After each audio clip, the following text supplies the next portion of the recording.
রাব্বুল আলামিন। আল্লাহ, তুমি না কোরআনে বলেছো বান্দা যতই গুনাহ করবে আমার কাছে তাওবা করলে আমি তোমারে মাফ করে দেব। মনে বড় আশা নিয়ে আল্লাহ তোমার শাহী দরবারে ভিক্ষুকের মতো হাত বাড়াইলাম। তুমি যদি ক্ষমা না করো, কে আমাদেরকে ক্ষমা করবে?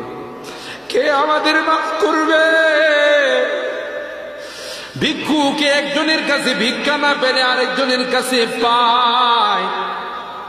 এক দুয়ার থেকে বিতাড়িত হলে আরেক দুয়ারে যায়।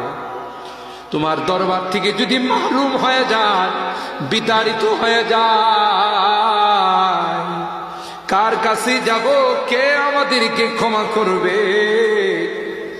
মালিক রে, কাঙ্গালের মতো হাত বাড়াইলাম, তাওবা করতেছি, আর জীবনে কোনোদিন নামাজ ছাড়ব না, আর জীবনে কোনো গুনাহ করব না,